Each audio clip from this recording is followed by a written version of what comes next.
Welcome to Just Another Podcast. I'm your host, Justin Soderberg. This week, we're doing the poll list with Paul Eaton from Galactic Comics in Bangor, Maine. This week, we talked the top 10 female comic book characters in both myself and Paul's opinions. Our lists have some similarities, but there are also some differences. They feature Marvel, DC, independent comic book companies, small, big, large, whatever you can think of. We talked how they impacted us personally, how the comic book character relates to the movie characters, and so on and so on. So this is a great, cool new addition segment to Just Another Podcast. We'll be doing this every 5, 6, 7 weeks around there and doing different top 10 comic book character or comic book themed lists between Paul and I. So please sit back, enjoy our top 10 female comic book characters. This is Justin, myself, and Paul Eaton from Galactic Comics in Bangor. Enjoy, everybody.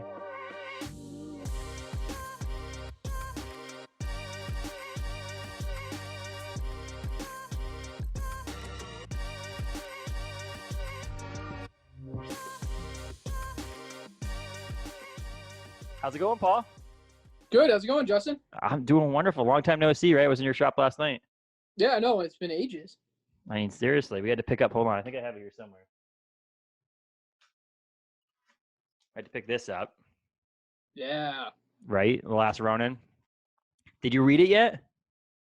I skimmed it, and chances are, honestly, I'm a trade guy. I'll probably be reading it in trade. Yeah. I skimmed it because I had to know. I had to know what. Well, here's the deal, though. I mean, if you wait till you trade, I mean, this could be. They said May could be the last issue. May or June could be the last issue. That could be a long time. Oh yeah, and that's common. That's the way I do things. So it's I live with it. I don't know why I like to read that way. Quick thing on it. Well, obviously no spoilers because I don't like giving spoilers out to any of this stuff, especially this kind of a thing. I mean, like, I feel like if I was to tell something about a comic book that we're going to talk about a character, if it's something about their origin story and you haven't read it yet, none of my characters at all have been made in the past year. So if they haven't been created in the past year, I believe that if you're listening to this podcast, you should already have done this research and read these comic books. So I'm going to play the whole no spoilers needed thing. But so no spoilers for the Last Ronin. However, I messaged Ben Bishop this morning and said, dude, every second I was reading this book, I was thinking to myself, this would be a badass TV show. Just the darkness of it and the Frank Miller-esque of it and the artwork on it and the idea that you don't have to focus around one turtle with the idea that you could have like flashbacks to other turtles. It's just really cool. The dystopian part of it and the end of the world kind of thing, or the futuristic part of it, would be a badass Netflix show that I think the Mandalorian fans and your old MCU fans from Netflix, all those people would love watching it. It's pretty cool. So for what if you do read it, it's worth it. But we're here to talk about comic book characters that are not the Last Ronin, because the Last Ronin is not a female. This is true. Give that away. It's not Jennica. It's not Jennica. I'll tell you that much right now. Maybe. Because they came up with the idea for the storyline many moons ago, which Jennica probably wasn't even actually on people's radar at that point. No, well, I imagine it was long before that. Now, we'll give you spoilers on this. Cheers. That I don't have Jennica on my list either. So. Me either. No. Okay, so the way that we're going to work, this is the first countdown top 10 list that we've done on Just Another Podcast. Paul's lucky enough to be the first person. I was supposed to have Josh on his reopening week to talk movies. So that's when I would have figured out all the kinks on doing the top 10 lists. But he was opening that week. So I told him I'd give him a break and decided not to do it with him and opted to go somewhere else with it. And so this is the first top 10 list we're doing. We're going to do female characters. And so what I think we learned or talked about off recording was the best way to do this, so we're not sitting here for 3.5 hours talking about comic book characters, was to do, I'll read my 10 through 6, and then Paul will read his 10 through 6. You can tell people if it's not obvious where they're from. I guess I can do that too. I'll tell at least where the publisher is. Okay. So I'll give you an example. Here you go. So I have SHURI is now my number 10 from Black Panther and Marvel Comics. I have a caveat to this that we didn't talk about, so it might be unfair, but I am picking her from MCU not from the actual pages of a comic book. All right. So because I think her character is badass in the movies, I've not really done as much research on her in the comic book. So everything I've read with her in the comics, she is more badass in the comics than she is in the movie. Yes, but I think they're getting to that, and that's there's no benefit in Chadwick Boseman being dead, zero benefit to that. But the benefit will be is that she may get a larger role coming up because of his passing. Right. So hopefully they go to that. But that's number 9 is Jane Foster. Caveat on that too is not the MCU version. Jane Foster. I'm shocked. Wait a minute, what? But I said that because, first of all, where'd my video go? Hello? My video went away. Hold on. I never had that happen. Hold on. There. That was weird. Nope, okay, so I don't know what happened there, but it never had that happen before.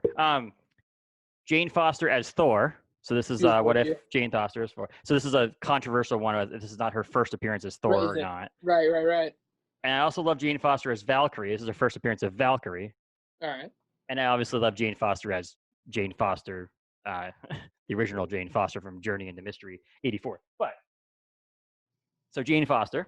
Number 8 is Gamora, but the MCU version of Gamora. Again, I think she was played well in the movies. Number 7 is Angela from both Spawn universe and both the Marvel universe. Jean Grey is number 6. Okay, so that's my the bottom 4 or 5. I mean, so Shuri, Jane Foster, Gamora, Angela, and Jean Grey. We can touch at the end if we end up having more time and there's some time to talk about it to bring up some of these characters into more depth. If you want to read your top 10 or bottom 5, I should say, and then we can talk about them mixed together. All right, so we'll go with my bottom ones here. All right, so number 10 is Scarlet from G.I. Joe, and it's kind of universal. I think the Scarlet in the comics is pretty. I don't know. I think she's more badass, honestly, in the cartoon series than she really was in the comics. But I mean, she's tough in the comics. Although I think she's more of the love interest in the comics. Yeah. Number 9 is Erica Slaughter from Something Is Killing the Children. That's a series I love, and she's definitely tough in that. She's a really interesting character. I love that series. Number 8 is Princess Leia, and I would go Leia comics over Leia movies. I love Leia in the movies, but I think in the comics she's tough. She doesn't stand down. She's. And again, that's nothing against the people who, rest in peace. Yeah, but of course. But and realistically, the comics Leia is so hardcore based upon the movie Leia and Carrie Fisher. They are one and the same. It's just you get so much more for action in the comics than you do in the movies. She's so much more in depth. To be fair. So number 7 is Jean Grey, who you had on your list as well. And number 6, I have Spider-Gwen. Okay, so here's where it gets interesting. So first of all, if anybody doesn't know, which you should if you've listened to this podcast enough, is I don't read DC comics at all. So there will be 0 DC Comics characters on this list. That is nothing to say that there are some superior and some great female. And there's some great female. We'll get to that, which is cool that you have some. There's great female characters in DC. I just don't read them, so they can't be considered part of my list. There's certain things that when I talk about the horror movies with Josh, I'm always like, Josh, your horror movies are way different than my horror movies because you like horror movies. I'm not a huge fan of horror movies. So I could give you my top 10, but they're not going to be the same as your drastically horror movies. Hardcore. So when you look at mine, you see that there's 1, 2, 3, basically 4.5, because Angela started in Spawn, moved to Marvel. That's a fun story. But so that's why you had to see that. So just wanted to caveat. I wanted to give that caveat ahead of time too. I forgot. But most of mine are going to be from the Marvel Cinematic or Marvel Universe. Because I'm a huge Marvel fan. So this is where it gets weird because Spider-Gwen is in my top 5. So I do have Spider-Gwen on my list. And we both agree with Jean Grey being on this list as well. I will say to quickly talk about our bottom 5, which you say, is first of all, if I look at my list, a lot of them were created by Stan Lee and Jack Kirby, Yep. which is pretty cool because obviously that's pretty badass. Yeah, absolutely. Jean Grey has a great storyline in the comic books. She's a great character as a whole, with the Dark Phoenix saga and all that stuff. However, they didn't do the greatest job in the movies. I did not like her in the movies. Horrible in the movies. So can I throw out, this is kind of funny. My Jean Grey really is X-92 cartoon series. Because I loved her in there as a child. I grew up with that. That's the Jean I think of. And every time there's a comic that she's more that relatable, I love it more than I do in some of the other series. And so and it's funny, I just was actually talking to my wife in the other room before we came on. There's a cool badass book that's like $38, $40 on Amazon right now, but it's the history, it's a visual history and a story of how they created the early 90s X-Men TV series. Oh, nice. It looks badass. Like, it's really cool book. So I was like, God damn it, I got to buy that at some point. But it's like another one of those things that I always look at, like comic books I read over again. Those kind of books, I feel like I'd read it and then it would be a coffee table book that would just collect dust. Yeah. Which is what it is. But, you know, and we're in different stages of our lives here. But I collected a lot of those style books back in the day. And now my oldest daughter has found that she loves looking through those. And she's not huge, you know, here I am at a comic store, and she's not huge into comics. She's not all about them. But the fact she at least loves to look through those gives me hope. So I'm like so glad I have those because, like, yeah, go ahead. You want to read this, Charlotte? Go for it. You want Batman? Go ahead, go nuts. And I guess if I was a struggling for space, that'd be different. I guess I could buy it and then hold on to it and then read it 20 years from now, 10 years from now, have kids that read it, so on, or trade it in or give it to someone else. But it was just kind of funny. I'm like, $40, that buys so much other stuff. I wish I could buy that, you know. I wish it was $10. I'd have it today. I'd have you buy it, get it for me. Yeah, definitely. But the only other person I really want to point out on my list that by bottom 5 is Angela, because of the fact that that's a pretty cool. I mean, Spawn was my early day, really dark, gritty. Other people have other comic books, Dark Knight, all those things that are their dark, gritty thing. Spawn was that. I'm a big Todd McFarlane fan, so him creating Spawn and having it. What did I pick up today? 312. Yep. 311. 312 comes out next month. Which is a pretty cool cover B, by the way. It's the one with the skyline. Yes. But that's next month. Anyway, that's next month. But Angela's cool because Angela was in Image Comics in Spawn from 1993 basically till 2000. And then there was a 13-year gap where she didn't appear in any media. And then she became Thor's long-lost sister in 2013 with I have this comic books. I pulled some out. This is Angela's first appearance in Spawn. By the way, I'm jealous. I should have done this and had some like visual.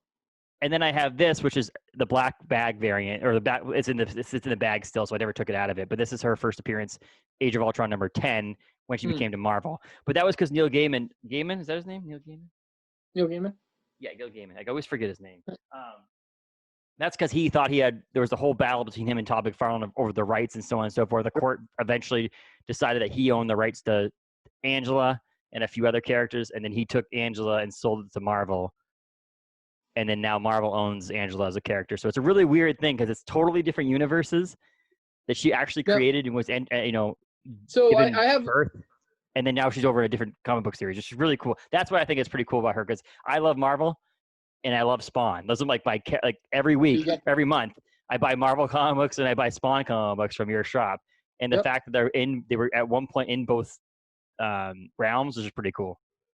So now I have a question here because I was reading the Guardians of the Galaxy series, and that's where I first saw Angela, and I thought that was her first appearance was in Guardians of the Galaxy when the Guardians find her floating in space. Technically, it's according to the interwebs, her first appearance was in Age of Ultron number 10. Okay, all right, that's interesting. Let's see, the best thing is my new setup here, which is a little different than the last time you were on. I noticed you got a different backdrop. I was going to comment on that. Angela first Marvel appearance is that I have a different camera that's further away, so that I can actually use my computer. Nice. Yep. Age of Ultron number 10, Marvel Comics, June 2013. Interesting.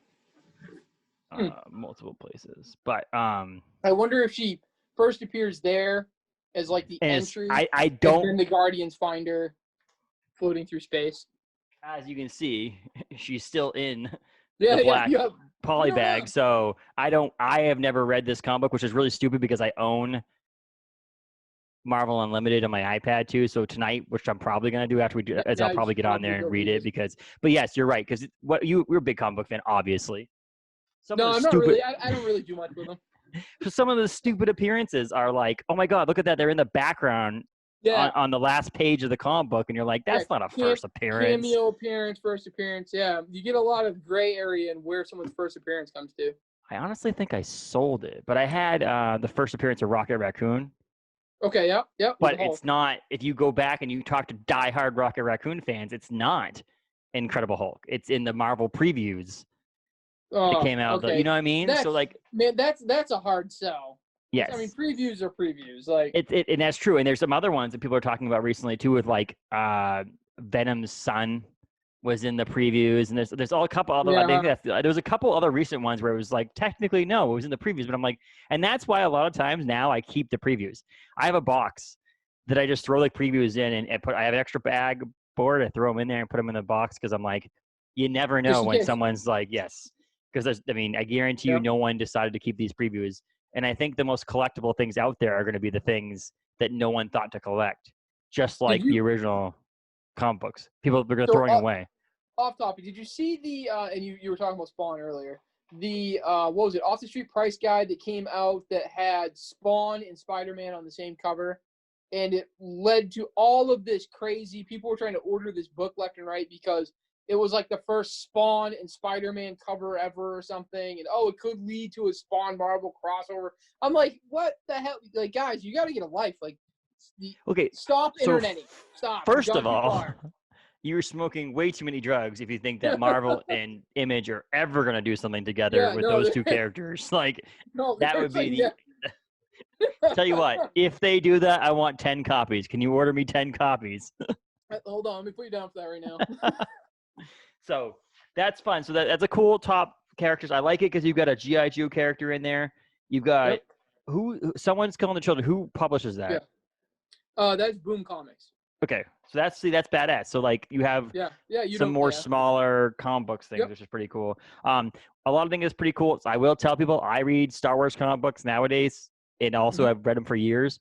They're some of my favorite comic books. I honestly will say out there. So I'm sad that I didn't even think of Princess Leia. She'd probably be number 11. But I'll tell you right now, the comic books are almost as good, if not better, at times than the movies.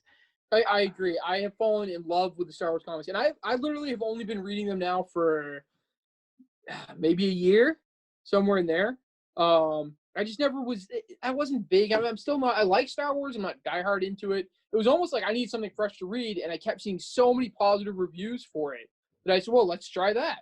And now I'm like, I'm hooked. I love it. It's fantastic. And I keep wanting to like drift around because there's so much out there. Star Wars had the Dark Horse era, the Marvel era. There's a lot to pick from. And now they have Vader comic books right now. They have the base one. They have Bounty Hunters. And they have one that I think in 5 years, if we do this podcast again, might be on my list as well as Dr. Aphra. And I think when she gets her own series on Disney Plus, which I think is in the discussions right now, is giving her own series on Disney Plus. I think that her likability and popularity is, which if anybody wants to get on the ground floor, I don't want to have a bidding war over you, but I'm pretty sure that Paul on the back wall at Galactic Comics has the first appearance of Dr. Aphra.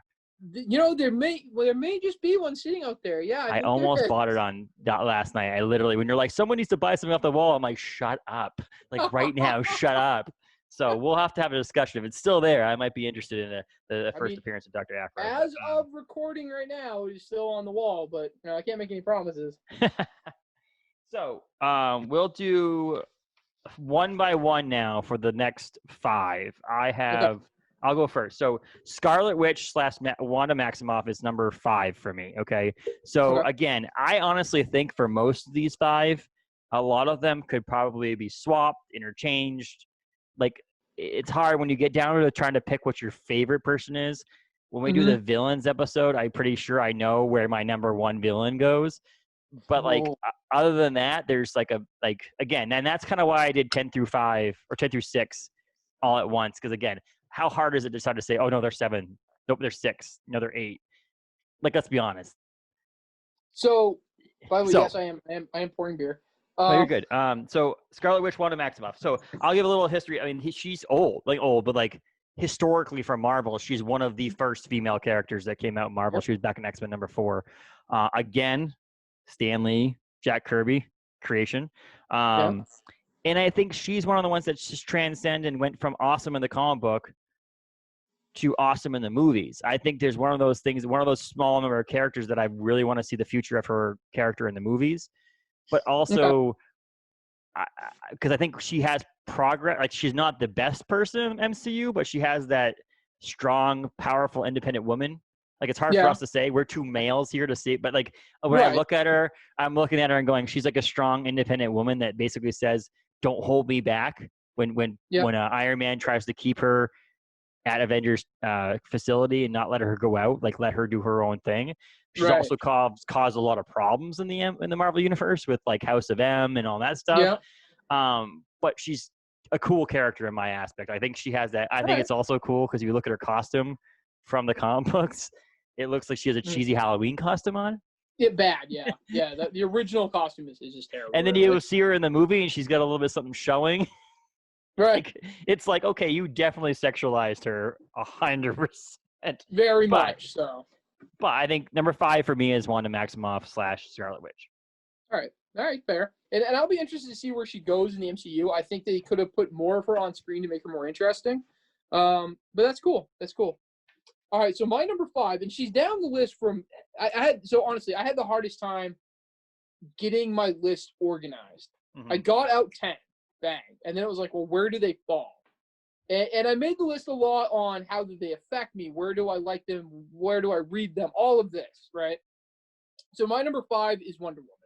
So we talk about you don't have any DC. Yes. I go Wonder Woman. She's an amazing character. There's a lot of depth there. There's a lot of interesting story arcs with her.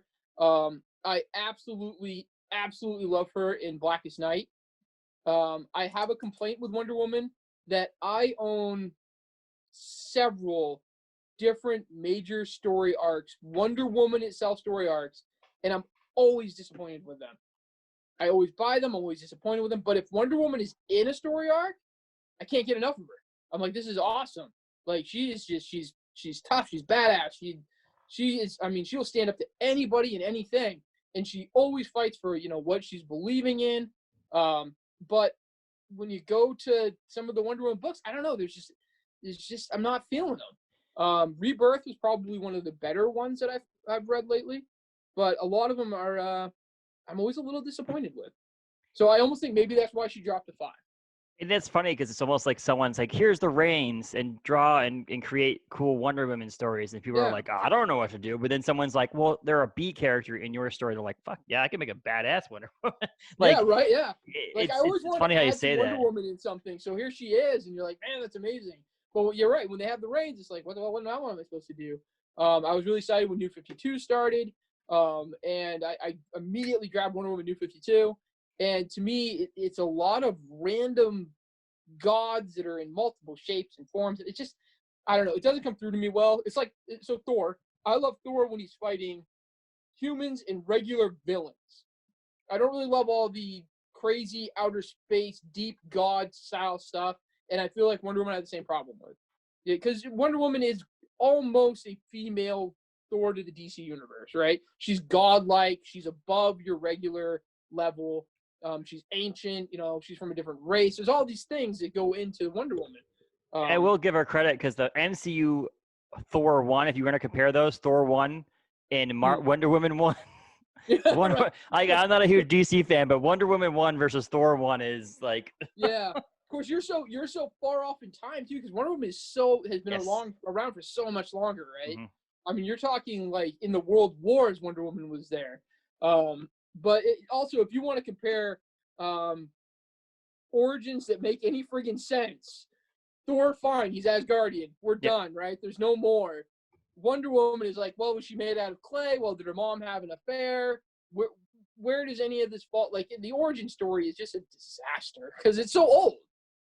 But she is, again, a strong, independent woman. And I feel like that is a role like that. If we were to sit here, I don't remember. Do you have daughters? You have a daughter, right? I have 3 daughters. Yes, I was going to say you have daughters. So it's a Wonder Woman comic book is something that a young female can look at and go, this is a strong person. This is not, yes, she is in scantily clad clothing because that's how males drew women in back in the day. But, or I should say back in the day. Now they do too. Yeah, but, now there's still quite a bit.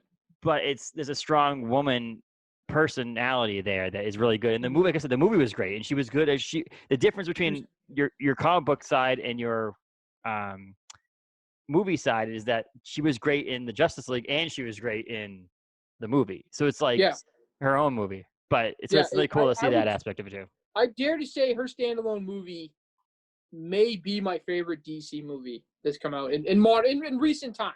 You know, if you drop, I would have to agree too. 9 from my childhood or whatever, I would say Wonder Woman is probably my pick for the strongest one. I don't know. I loved it. It was fantastic. So that's awesome. So I'm glad you had that because again, I think if I had to pick, if you told me I had to include so we're going to talk big 3s, maybe or big 4s, you know, your Image, your IDWs, your Dark Horses, all those things, and your Marvel and DC. You have to like spread it out more. You can't have mostly at Marvel. And I had to go into DC. The DC characters that I don't know much about, but would say was one of my favorite is Wonder Woman because of the fact of me seeing the movie. So I have enough context in that aspect of it to say that would be in there. So if I had to include a DC character, likely it would be Wonder Woman. Also, my mom loves her to death too. So just to pander to my mom, cool. I would. She doesn't know anything about her. She just likes Wonder Woman. She was one that I would have had her higher on my list because you think like really if you want strong women in the comic world and just simple badass women, Wonder Woman has got to be one of the top. But like I said, because I read and I've had so many letdowns from books, I kind of like, all right, she came down the list some, but. And which is great. And I love this. Like I said, one of the cool things I think about this one compared to some of our other ones we're going to do with these top lists is that we're going to have some disparity because of the fact that, let's be honest, there isn't that many amazing drawn and created women characters in mainstream comic books to create a list like this. When I go to say, you know, we probably won't do one that's based on male characters. I think with the male characters, because there is so many of them, that I think we'll do a villains character. We'll do a heroes one. We'll do those kind of things. So to kind of have different cool lists. But I never even thought of doing a female villain. And I here's the thing. I like Googled because I didn't know, and I'm like, wait, because I'm trying to create these lists ahead of time. I'm trying to plan for the future for us to do things so we can make some plan so that I can say to you, these are the next 3 lists. Create your lists. Yeah. And maybe your 10 ones on some of these lists, there's a villain that you're like, well, I'll just take him off that because I'll put him on this other list so that you can at least talk about him and know that, But is that I tried to Google this. The problem is there's never been, at least in Marvel Universe world, there's never been a unbelievably outstanding, really off the charts that would beat out my non-villains, is my point. Right. Because there are some good ones. And I read so many different things, and I didn't think of one. That's to say, there are some good ones that I remember. I mean, our favorite movie for Taylor and I to watch is Thor Ragnarok. I was just gonna say Hela. So Hela has that character aspect to her, and she has that history, but I don't think she's better to me than my top 10. And so that's why that's why she didn't make it. But like. Agreed. You'd have to almost force a villain in there, in my opinion, for females at least. I think you're right. So so strong 11 could go into Hela. Well, I mean, technically, there's times, and you can make an argument. There's times that Scarlet Witch is a villain. So. Oh, very much. I mean, House of M is. Which is unbelievable. If anybody wants to read that, Brian Michael Bendis is one of my favorite authors of all time, not just comic books, my favorite authors. And House of M is one of my favorite series. So we will talk about story arcs at some point. It would be cool. Oh, that's cool. Yeah. We might. Because I don't know many story arcs in DC and things like that, I might force us to do top maybe 5 Marvel story arcs just so we could do it that way. But oh, come on. Oh, you're killing me. so I'm just saying, like, and maybe we do one that you talk about your top 5 and other things, and then I just discuss with you. But number 4 for me, again, I'm going to go Marvel. Jessica Jones. So Jessica Jones to me is cool because she's not a superhero anymore. Do you know what I mean? Like, she has superpowers. It reminds me of one of my favorite shows that ever became on regular network television, which was Heroes. And the idea that heroes, people had powers, but not superpower names. So it's like, you're just a powerful person that is I mean, if you had superpowers, would you call yourself Galactic Paul? No, you'd probably just be Paul that could fly. And so with Jessica Jones, I know she was Jewel and other characters, Power Girl, Power Woman, whatever. There was other personas she had, but she just runs Alias. She's an investigative person who happens to have super strength and, fly, and she has those superpowers. And then also, Brian Michael Bendis, with Alias, the dark grittiness of her, like the aspect that she is someone that will swear. She is like, Max Comics did this great job with this Alias #1 with creating her, but like, she's a powerful woman. She's gritty. She also, Kristen Ritter, I think, did a great job with Netflix and her personification of Jessica Jones. I would say it may be my favorite Netflix series for the Marvel stuff is Jessica Jones. I absolutely love it. My wife and I watched it. It put her character on the map for me, but I haven't found anything which I haven't read a lot of Jessica Jones, right? I usually get her in other story arcs. And in which I will say, the newest one, it was last year. I think it was last year. I have in my long boxes, but there was a great Jessica Jones series that came out last year, I believe it was. They only did I think up to 10 issues or something like that. They canceled it. But that series was great too. That was her as her life with her and married to Luke Cage, and having what the hell? Hey, we're gone again. That is so weird. I'm here, but I've never had this happen before. I wonder if it's like a new camera. Oh, probably. But I turned it on a while ago. It may be overheating, but we'll deal. Excuse me. But her life with Luke Cage, and she's investigating a disappearance of someone or so on and so forth. But it's cool because you got the investigation part of it, but you also the superhero part of it, and the fact that if I was a young or a woman, I could relate to her because she's a normal person that's dealing with normal things. Again, that aspect of it. So I thought Jessica Jones is a personification of all the superhero. It has that like CSI part of it, and I don't know, something about Jessica Jones just draws me in. So she was number 4 for me. I think in the MCU, my favorite part is the fact that she's a hot mess. Like she's a superhero. She's a hot mess. Like her life is just completely screwed up. Like she's an alcoholic. She's just like she's a mess. And that's my point. It's the darkness to it, like the actual realistic. Because I mean, if you think about some frou-frou, bubbly way that comic books can be created, and then you get this dark grittiness that they can do in giving her real life problems. I mean, they kind of do that with Tony Stark with alcoholism, but it's like they touch on it. Like she's like in drawings and in movies, like drinking bottles of liquor. And it's like, okay, she's a real human being that's dealing with the idea that what would happen to you if you had superpowers? Like you'd have to deal with like the power, the responsibility, the problems. Because they show you a lot of them saving people's lives, but let's back up a second. We love comic books because they're not real. If they were real, you also probably would accidentally drop people more than not. So she's almost giving that personification of that you didn't save anybody and that she'd drink her problems away or something like that. So that's why I think she's pretty cool because she's like not perfect, if that makes any sense. Yeah, I like it. All right, so my number 4 is Captain Marvel. And this is the comic Captain Marvel. The MCU one is fine. I don't, but to me, I love Captain Marvel in the comics. She's strong. I think she's an amazing role model in the character. There's a lot of great nods to her and her true power over so many other characters out there. Like she can go toe to toe with Thanos. I mean, it's like incredible. But she still cares about the everyday life. There's a great series, I think it was in the Marvel Now era, if I remember correctly, where she comes back from everything to take care of a long-term friend of hers that's dying of cancer. You know, and here she is. She's, you know, Carol Danvers, and she can do all of these things, but she can't help her friend really, besides be there for her. And then you get some of the other story around that. That's great. There's another Marvel, Captain Marvel series where it starts with her going back through time, and not really having the power so much, more so being around powerful women and seeing the effect that has. And that's a story arc that I recommend to any young readers I get that are, you know, young girl readers that are looking for something, or if I get a lot with parents that are like, what would be something good for my kid to read? And if they have a little girl, what's something that's good for my little girl to read? You know, it's that specific, you know, they're looking for strong female roles. And I love Captain Marvel. It's great. I first started getting more and more into her character through Guardians of the Galaxy, which we can discuss more. I read and absolutely love Brian Michael Bendis' Guardians of the Galaxy. It's fantastic.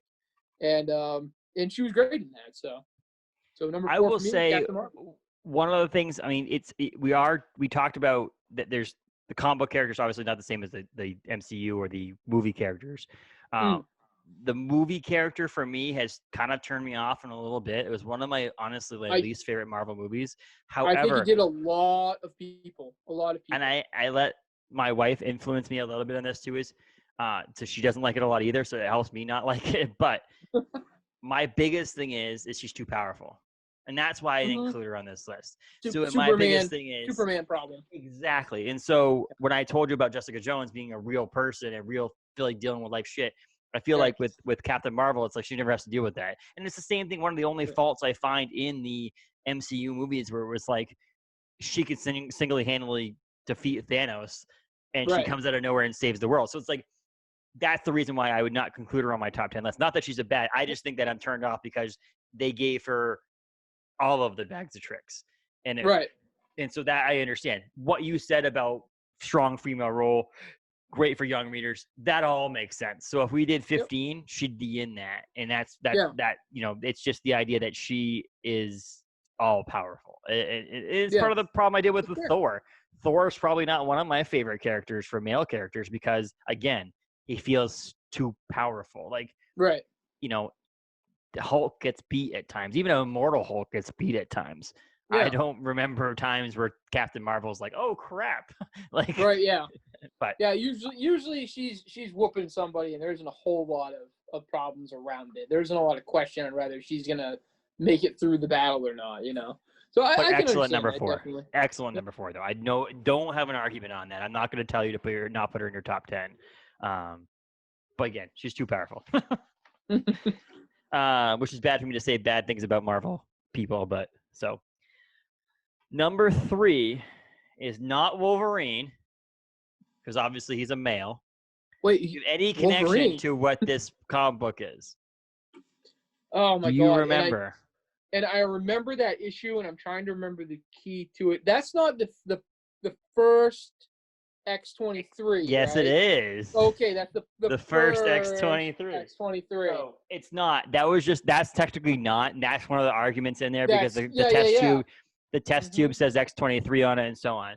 But number 3 for me, and it honestly got bumped up when I'm thinking back on this, with the actual portrayal of the character by Daphne. What's her name? Daphne. I don't have it right here. I had it right here.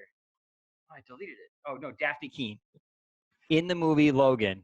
She was fantastic. She's this like small young girl who they cast her because she spoke English and Spanish, which is what they wanted. Someone that young who could act. She was fierce. Like there's scenes where she's just kicking ass, and I'm just like, oh my God. Yeah, hardcore. But then if you look at her in the comics, I don't have it right in front of me. I actually have it up here.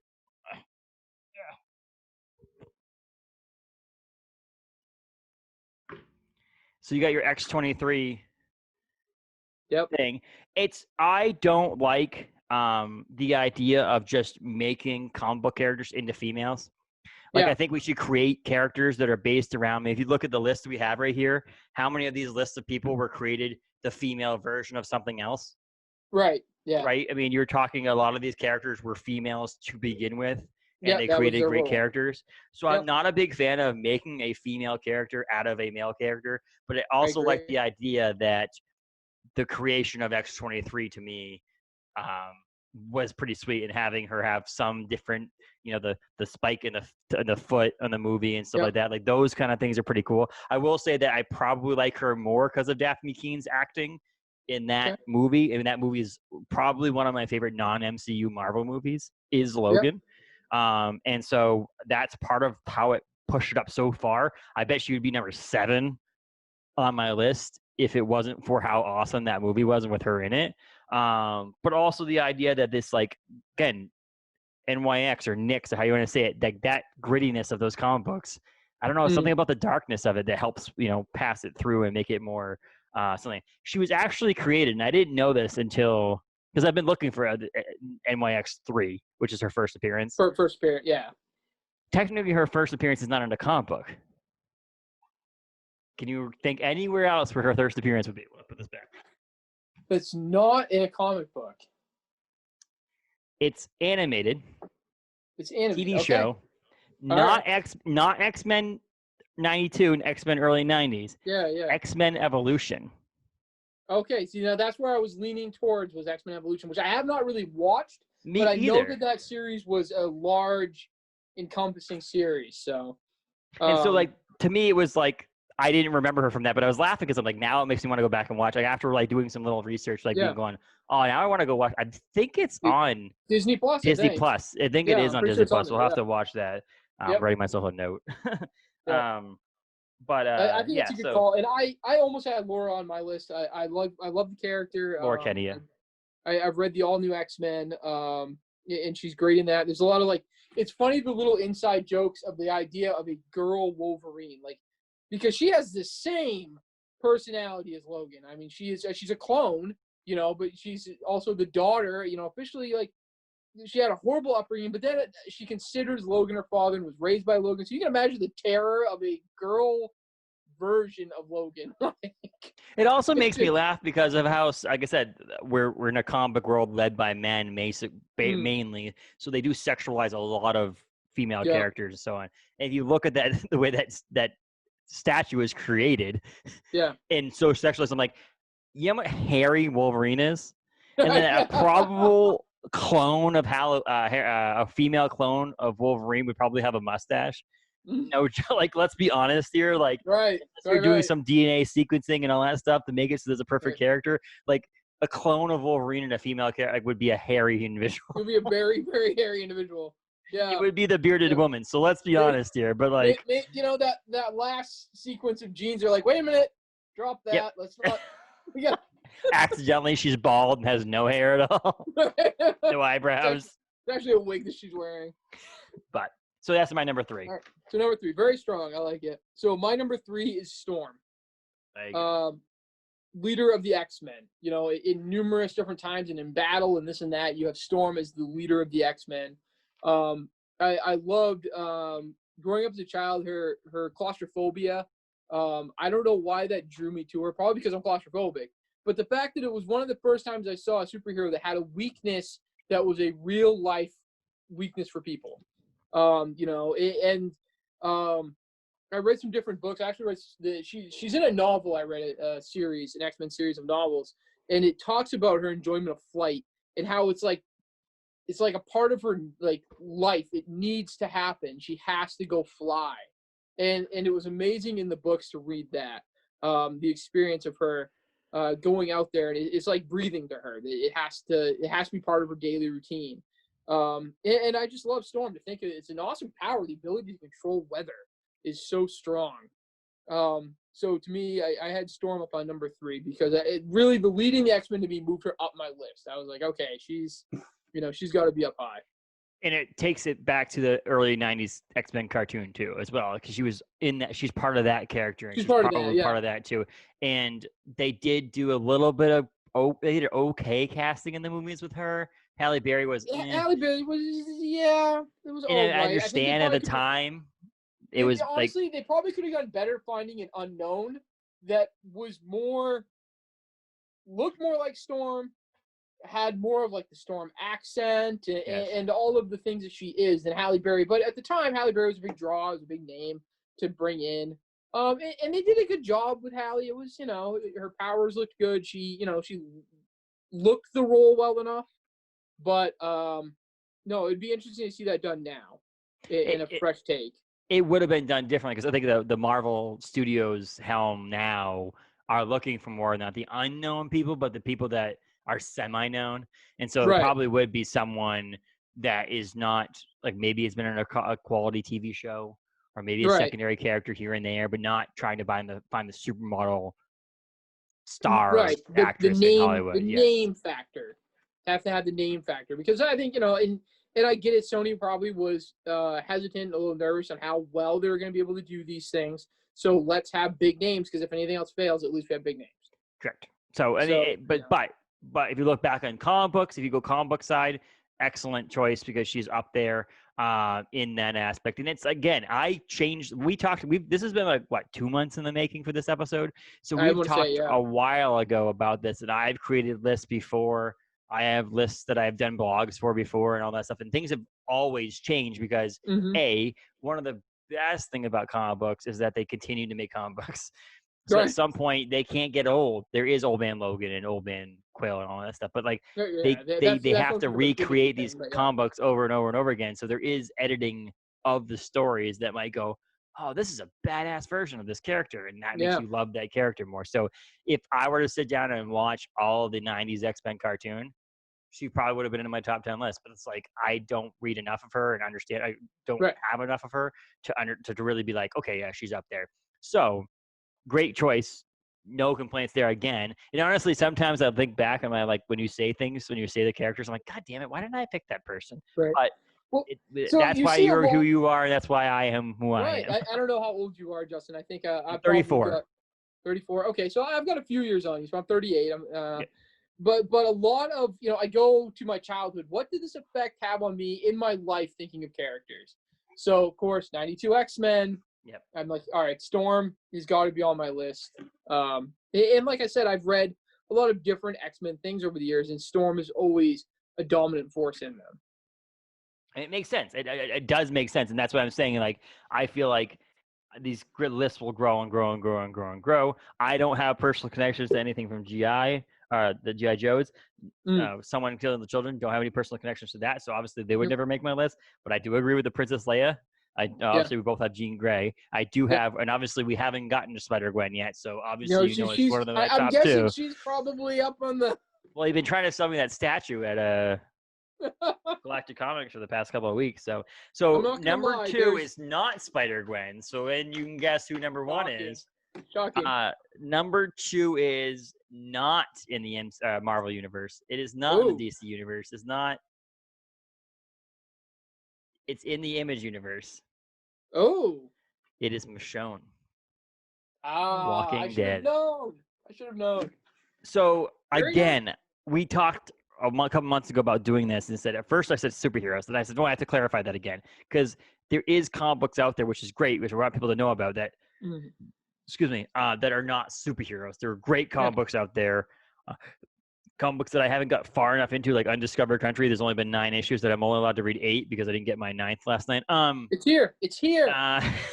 But there's like other comic books out there now that I read that are not superhero based comic books that have strong female, cool, awesome female characters in there. Absolutely. And The Walking Dead is one of those. So I've read The Walking Dead multiple times. I've seen the show multiple times, and over and over and over again, I find how badass Michonne is and how like relatable she is in the TV show. When you're watching the TV show, she's relatable as a mom, even though she has kids in the past that have passed away. But when she's a mom to people in the, with I'm blanking here, but Rick's kid. I read this.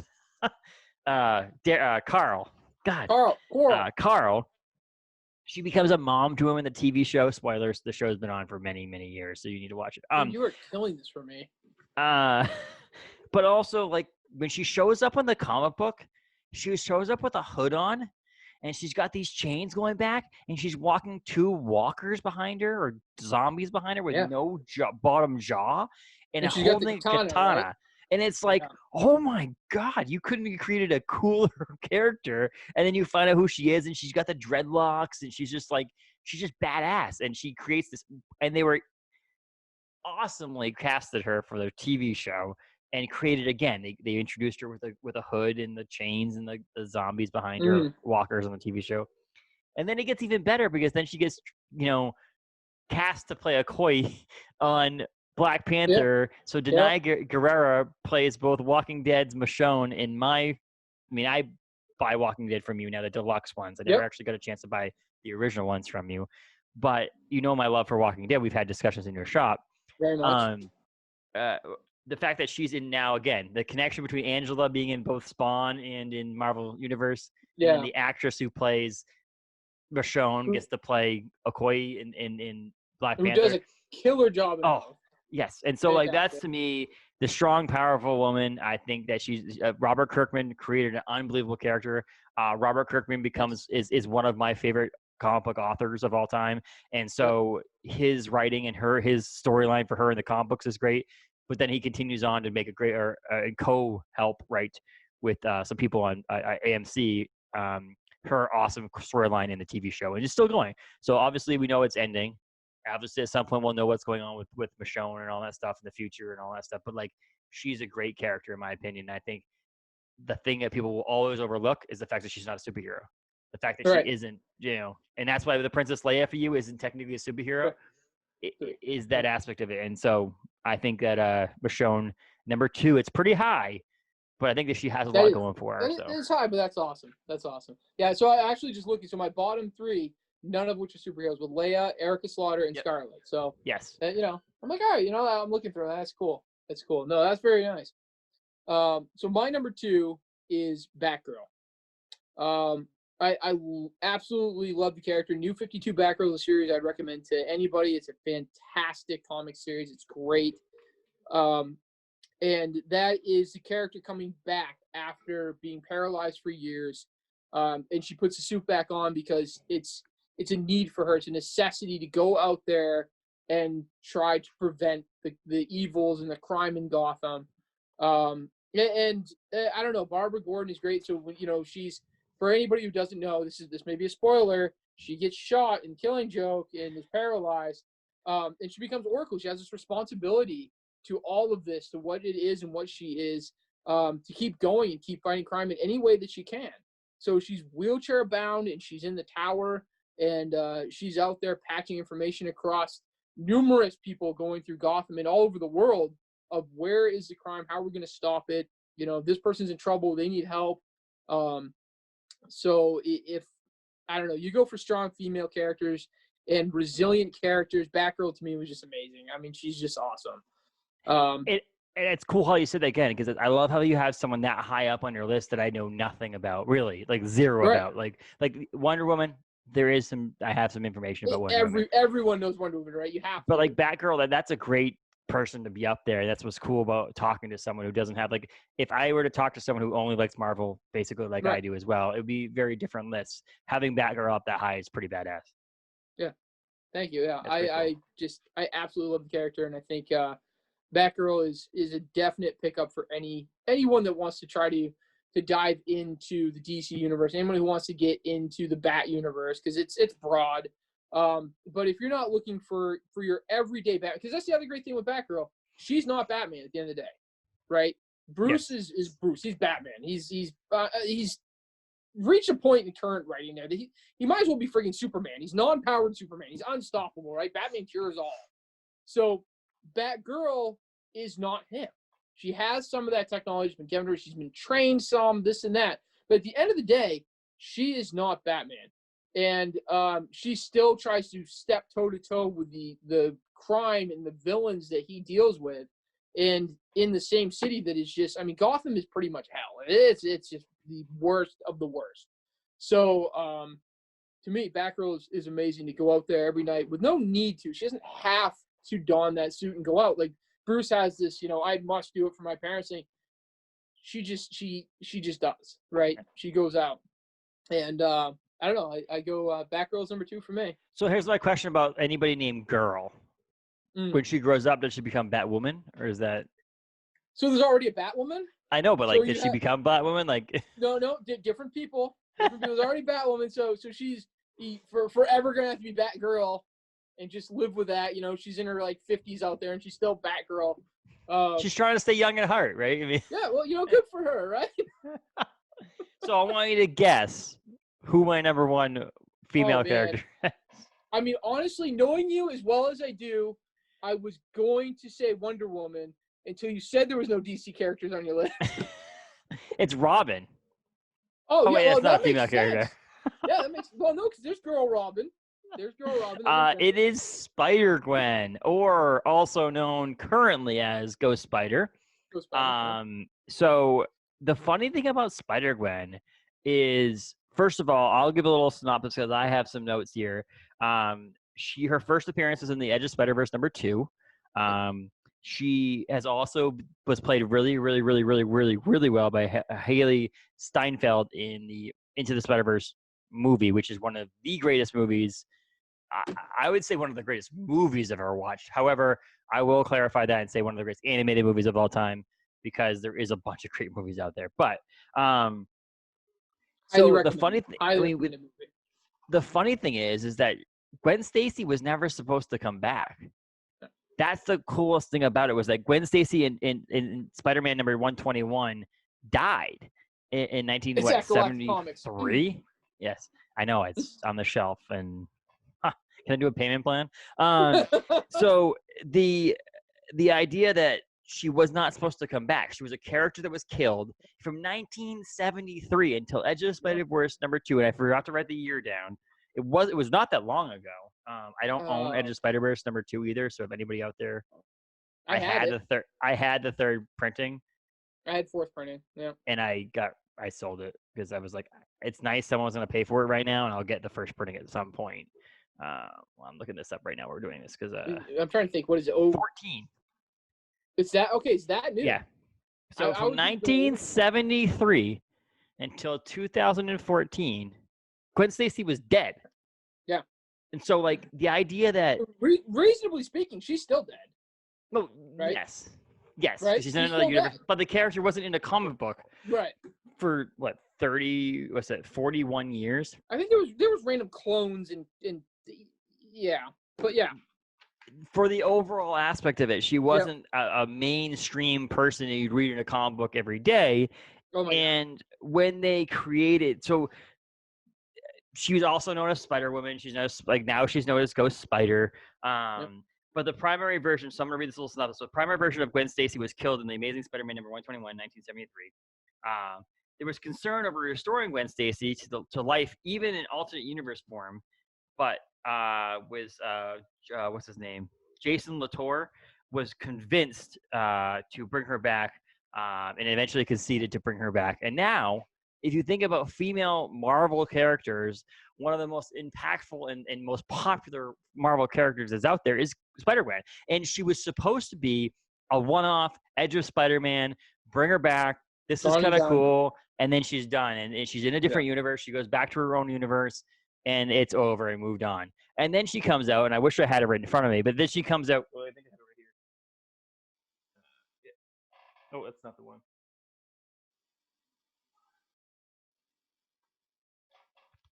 She comes out and gets her own series. Yep. This is a variant cover of the Radioactive Spider-Man. But nice. She gets her own series, and then it sells insanely well. Oh, and then incredible. And so, like, it's the idea. And then she's one of the co-starring characters of the movie, Into the Spider-Verse. But again, I think it's relatable because they for the beginning part in Edge of Spider-Verse and stuff like that, they didn't kind of like tell you who she was, and then they wanted you to kind of figure out who she was, and she found out what she was, and then she got known by Spider-Gwen, but she was really supposed to be Spider-Woman. Right. In her universe, she's Spider-Woman. Because Spider-Gwen makes no sense. But the coolest thing I think about her storyline is the fact that people know who she is.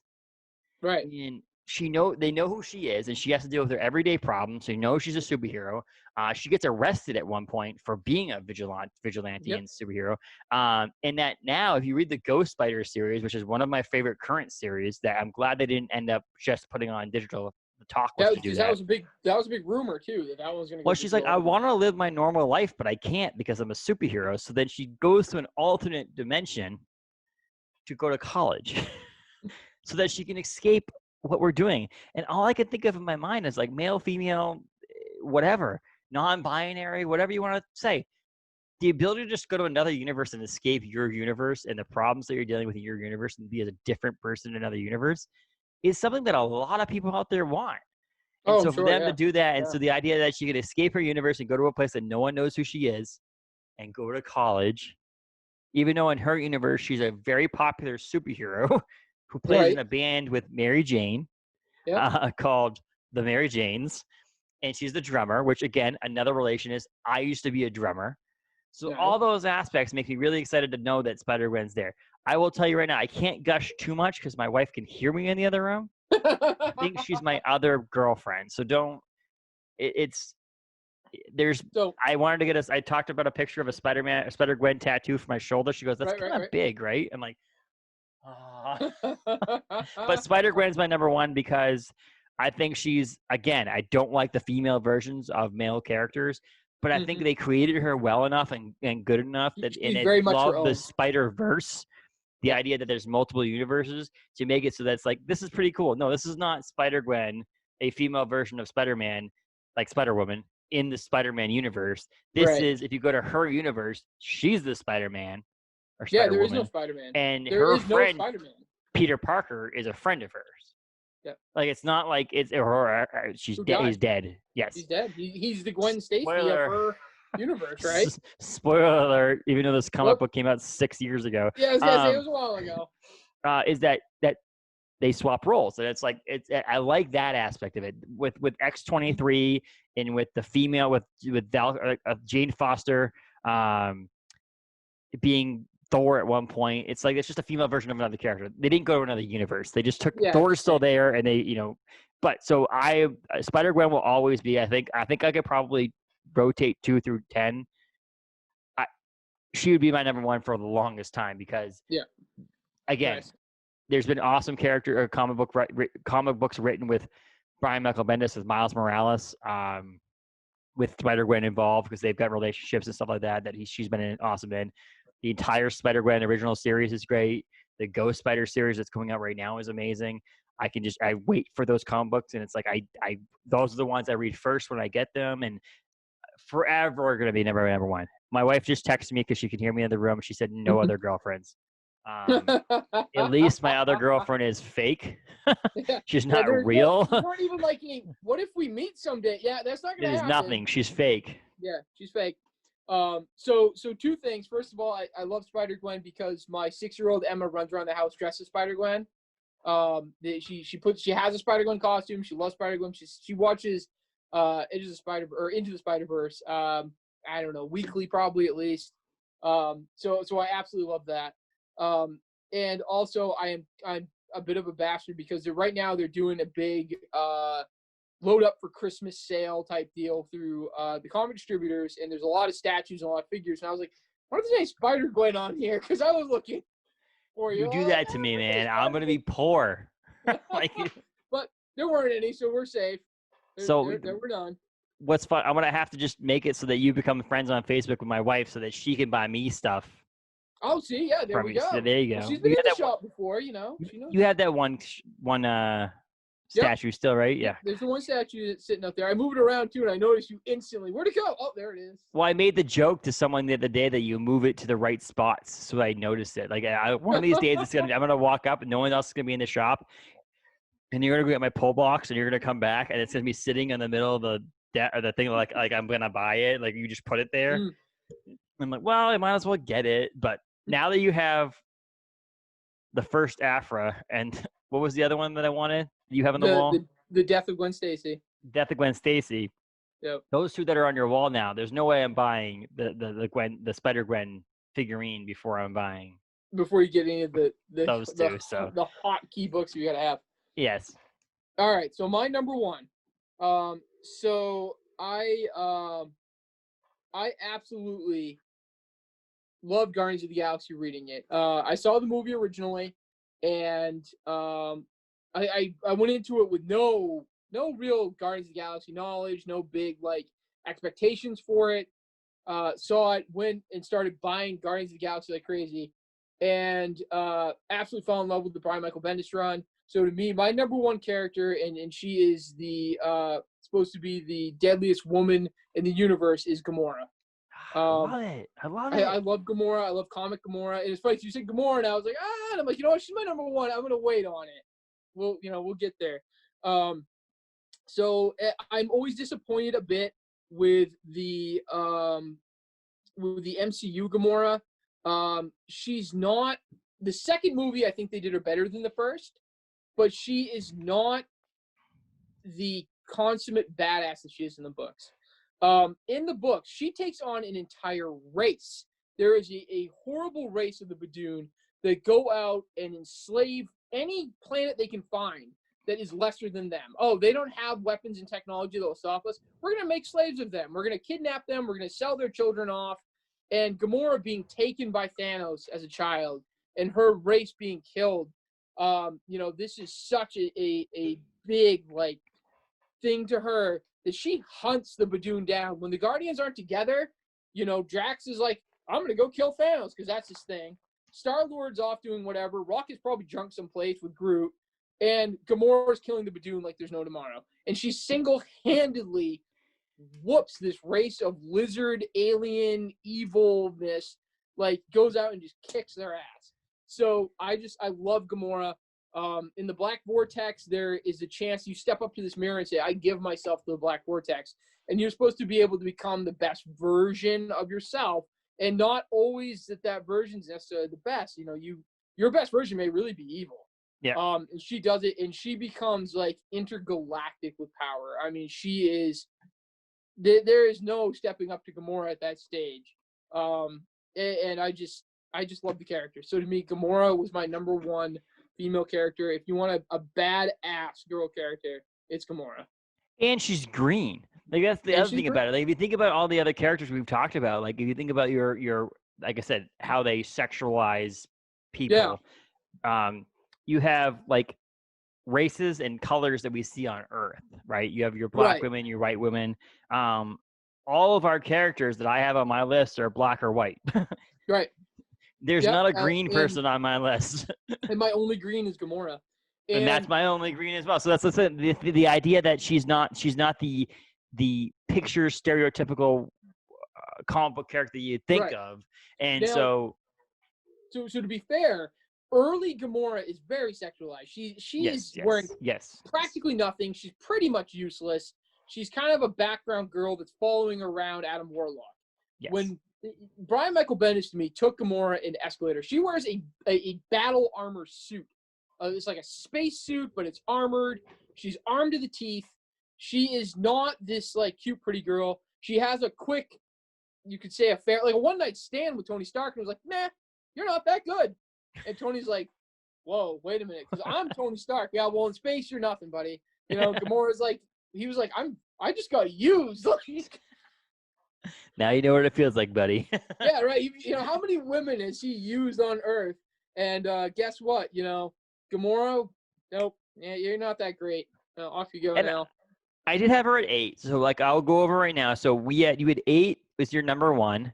I had Spider-Gwen at number 1. You had Spider-Gwen at number 6, and then I had 6 was Jean Grey. You had 7 Jean Grey. So we did have 3 out of 10.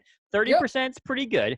What I will say is I'm actually kind of surprised that Gamora doesn't jump up higher on my list in a way because of my love for Thanos and the idea that there's a great if anybody hasn't read it, I gotta look it up. I'll post it. Let me see if I find it right here. There's a great book. I listened to it on audiobook that is, I believe it's between one of the MCU Infinity War books. It's called Marvel Avengers Infinity Wars Thanos. Okay. It's hard to see on here, but I don't think I've read that. Barry LEIA is the guy who wrote it. And it's a great story just about there's multiple books that I read. It was like really cool books that on Audible, I listened to an audiobook in my car on the way to work, is the story behind how he went and basically abducted Gamora and he stole her. And made her who she is now, and then she's a badass because of Thanos, but not because of Thanos teaching her what to do, basically, but basically saying fight your sister Nebula and other things like along those lines. And that this is based on the comic book or the movie, and that's why I picked MCU, is because this book that I listened to is also based off of the MCU version of Gamora. And so, like, I loved Gamora as it, but then I also feel like I almost felt bad because I liked Gamora enough because of Thanos. And I'm like, I can't use Thanos as a reason why I like her. There's a reason why to have this. He abducted character. her. Yeah. But that's why she's on this list, because I think the connection and how badass she became, because she would be a normal person sitting on a planet doing nothing if Thanos. Right. So if you think about, we talk in this time we live in with COVID and all that stuff, we try to find the positive things in things. And so, and in life in general and so on. We just talked about earlier when I picked SHURI as number 10, is the idea that the positive side of Chadwick Boseman dying is that she may get an extra stronger role in the future movies. I certainly good hope so. that he died, but that there's a positive to it. There's something. The same thing goes to Gamora, is that I'm not happy. Again, she's fictional, everybody, just so you know. I'm not happy she got abducted by Thanos, but because of Thanos, she became the woman she is now. And so I will say that I'm surprised that she's not higher on mine. I will also say that I'm surprised she's number 1 for you, which is awesome. Not in a bad way, which is really cool. I'm glad I was surprised. I wish I would have held back saying that Spider-Gwen was in my top 1, because you would have, like, once I got to 2, you knew what my number 1 was. But no, it wasn't much surprise. I kind of, when we started this list, I'm like, all right, where's Spider-Gwen? I'm like, is she number 1? Like, let's see if she's number. And sure enough, number 1, Spider-Gwen. You know what? I should have known Michonne would be number 2, and I didn't think of it, and that was awesome. Like, because I've read Walking Dead through a good portion of it. I'm far way behind. I haven't read it 2 or 3 times over again like you have. And same sort of thing with the TV series. But it's awesome that she was so high on your list. And I think you're right. I mean, her introduction, especially if you look like relevancy to series of a character, Michonne has got to be one of the top most relevant characters of Walking Dead, and makes that series so much. So by far, it's incredible. Yeah. So if we have matching 3s, it means that there's 14 other characters, right? Yes. Right. And the cool thing I will say is that Scarlet from G.I. Joe, Erica Slaughter, and Princess Leia, and then now Michonne, that 4 out of those 14 were non-superheroes. Yeah. That's pretty cool, too. It means that people are creating books now that are not just superhero-based. That people are creating comic books. Comic book is the media you read it in, not the characters that are in it. Comic book is a 25 to 30-page book, or 25 up now, because now they're creating $8.99, 47-page books. But, huge books, it's a character in a book that's small, short format, that comes out once a week, once every couple of weeks, once a month, whatever it is, and that's badass. And so burping up a storm here, that we can read and think about these characters as they're characters, not just superheroes, which is pretty badass. Yeah. Let's read back. So I'll read back on each one of our lists just so we have an update, so people know the total thing. So number 10 for me is SHURI from Marvel. 9 is Jane Foster from Marvel. And I will clarify on that. I said MCU for both of those. Or no, non-MCU for Jane Foster. MCU for Jane Foster. For SHURI. And I will say Jane Foster as Thor is not my favorite. It's more Jane Foster as her, as a person, as a character back in Journey of the Mystery. And her as Valkyrie is pretty badass right now. So I'll clarify that. Gamora at number 8 from Marvel. Angela at number 7 from Image and Marvel. Number 6 is Jean Grey from Marvel. Number 5 is Scarlet Witch from Marvel. Number 4 is Jessica Jones from Marvel. Number 3 is X-23 or Laura Kinney from Marvel. Again, a lot of Marvel. Number 2 is Michonne from The Walking Dead in Image Comics. And number 1 is Spider-Gwen or Ghost Spider from Marvel Comics. What's your number? So my number 10 is Scarlet from G.I. Joe. Number 9 is Erica Slaughter from Something is Killing the Children. Number 8 is Princess Leia from Star Wars. And I did say comics because you get a lot more of the character in the comic series. Jean Grey from Marvel is number 7. Number 6, Spider-Gwen from Marvel. Number 5 is Wonder Woman from DC. Number 4 is Captain Marvel from the Marvel Universe. Number 3 is Storm from Marvel. Number 2 is Batgirl from DC. And number 1 is Gamora from the Marvel Universe.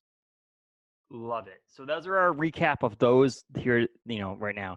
So I didn't talk to Paul about this at all. So I want to end this correctly. I'll give you a little synopsis of what we're going to do for the future. So this was pretty cool. I think it worked out well. The 10 through 6, going over it and just talking about it, because we could do a top 5, but this allows us to have a little bit more leeway in that. And then just quickly go over it, skim through them, read them off. In the future, then maybe just completely read off and don't even talk about them.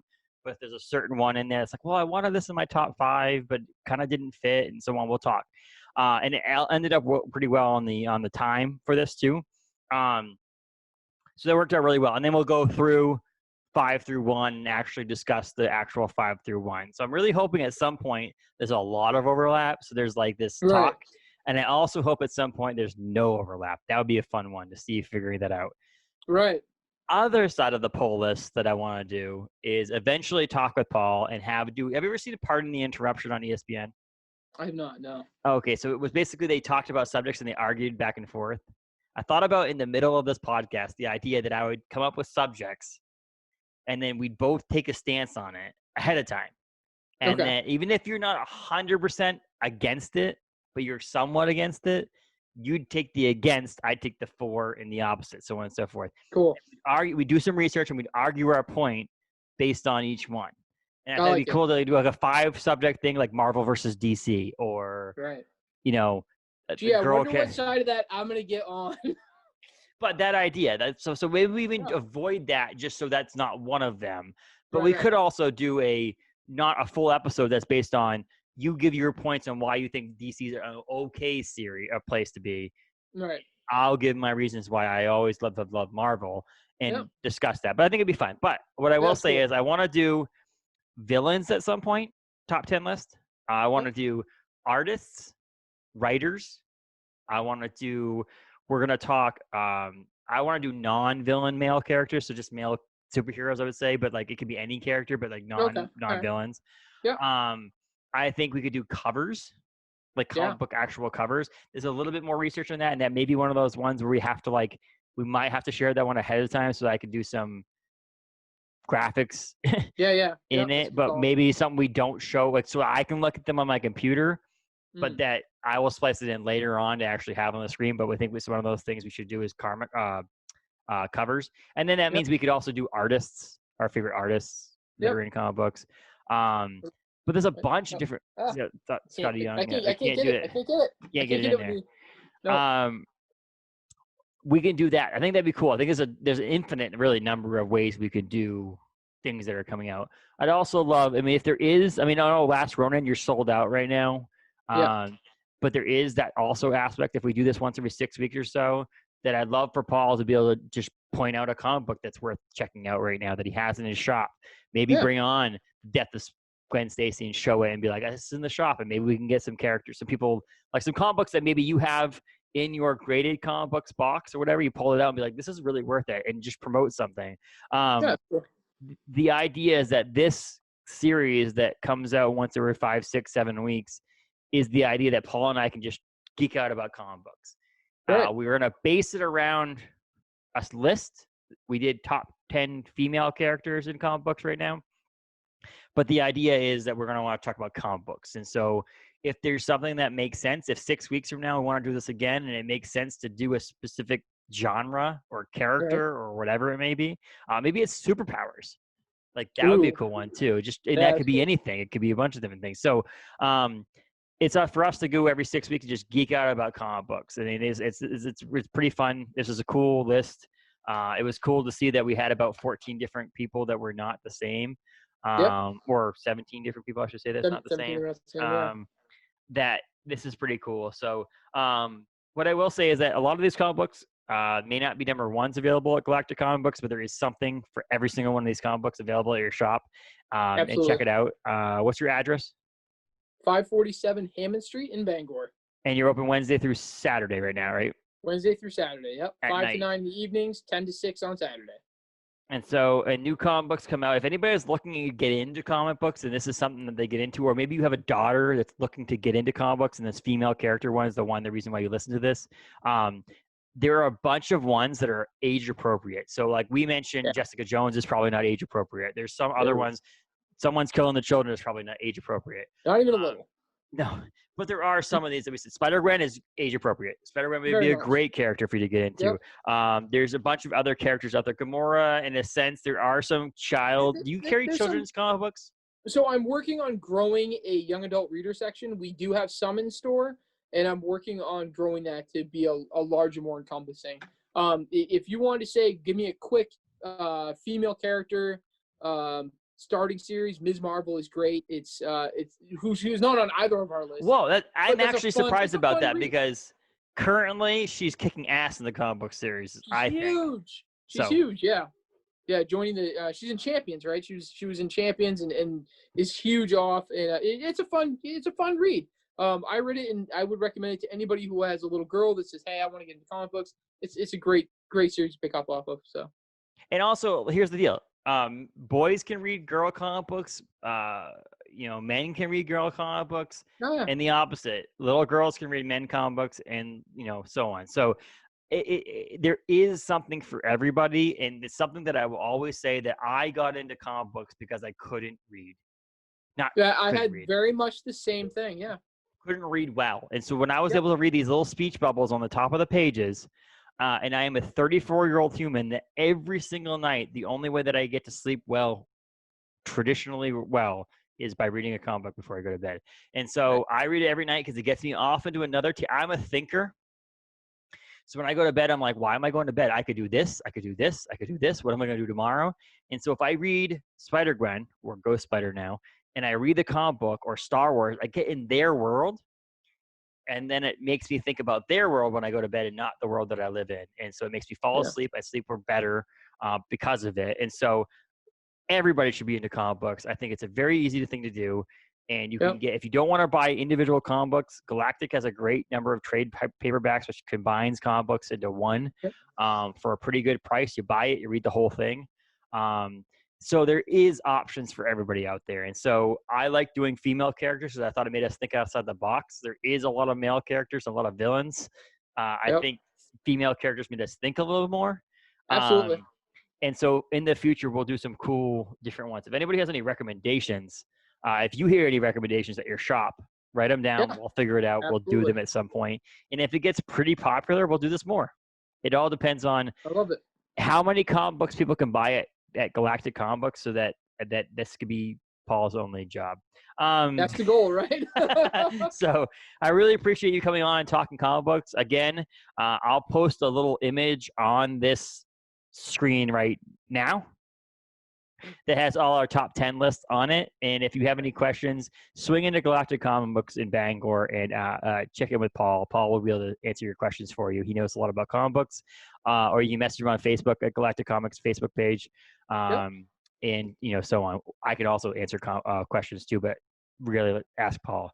But I really appreciate you coming on, man. You're a professional. You get paid for this. I gave quotations there. Paul gets, I don't know, man. You take enough of my money. We're getting there. We're getting there to get paid for this. So, Galactic Comic Books on Facebook, Hammond Street in Bangor, at Galactic Comics on Instagram. Find him online. Paul will be back in again, we haven't talked about a date, really set a date down. 5 or 6 weeks, 7 weeks, somewhere around there. We'll talk comic books again. Paul also has action figures and figurines and Funko Pops and everything. Statues, pops, comic books, trade paperbacks, Pokemon, gaming stuff, board games, you name it. We have it. Come and check it out. We'll have to do a Pokemon episode. I haven't collected Pokemon cards since I was 15 years old, so it'd be cool to do that too. So, but absolutely, future. Thank you, Paul, for coming on. I really appreciate it, man. Thanks, Justin.